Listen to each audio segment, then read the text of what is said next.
Joined by Marissa Savitch of Mequon Homestead, and a tough day in the hurdles. I mean, that 100 highs was a pretty competitive race. How did that look to you, and how did it impact your day? Yeah, that was definitely the toughest race, probably of my whole 4 years, probably of high school. I went into it with I felt ready. I felt like I was going to win. You know, I've been beating her all season. When we go head-to-head, I beat her. My time yesterday, I was seeded first going into finals. So I had the confidence that I needed. I had the mental confidence. Until I got to the line, you know, I was on the start line. I was all jittery. I was nervous, which usually doesn't happen. I mean, I'm not cocky or anything, but right. I'm hardly confident actually. But sometimes I can be confident, especially here where you need it the most. And I thought I was, but we just got up to the line and I was shaky and scared. And I had a million things running through my head, which usually I have zero. It's blank, and that's why I usually run such a good race. But today it was like a million things. So I was just like, you know, I went out. She beat me from the start. I knew I could catch her, so that was my motive going through. I hit a hurdle early with my lead leg, and that just totally messed me up. I hit it, and then there she goes right by me, and I was like, there's no way I'm gonna get her. I mean, I didn't get up. I didn't give up. I went as fast as I could. I almost caught her. I feel like if there was more track, it would have been a closer race. Well, of all those things that went through your head, does one stick out? I mean, was there one thing that was really kind of recurring thought? Yeah, it was. I don't want to lose, and that happened. So I don't know. It's really upsetting. I was really upset. A lot of people say, you know, it doesn't matter. A few days ago, you'll forget about it. But to me, like, this is the biggest meet of the year. No doubt about it. State is definitely the biggest. You know, and I hate losing, but if I had to lose, I'd choose any meet besides this one.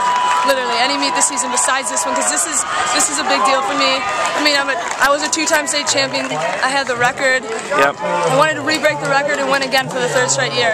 That was my biggest goal, but I mean, I guess you can't always win. No, and so you've got good perspective about setting records, and there have been a ton set today. So many set today, and I really wanted one of them. But yeah, I mean, is it just that kind of day? Is this the perfect weather? It is the perfect weather, really, except for the 300s. I mean, I could have done a better job. I was sitting around outside for a while. I tried to find some shade, but it's obviously it's really hard. The sun totally drained me, and that 300, that was rough. I was real tired. I don't know, I'm really upset about the 100s though. That's what's sticking out to me. That's my favorite race, that's what means the most. Sure. And I mean, I PR'd, and that's what all my coaches are reassuring me about, but you know, to me that doesn't matter. I wanted to win, I wanted the state record, and then I wanted PR, so I guess I got the third best thing. Yep, exactly. Yeah. I saw Lance Allen's thing on you and your grandfather this week, and that was very nice. And I mean, in a situation like this, does he say much before you go to a state meet?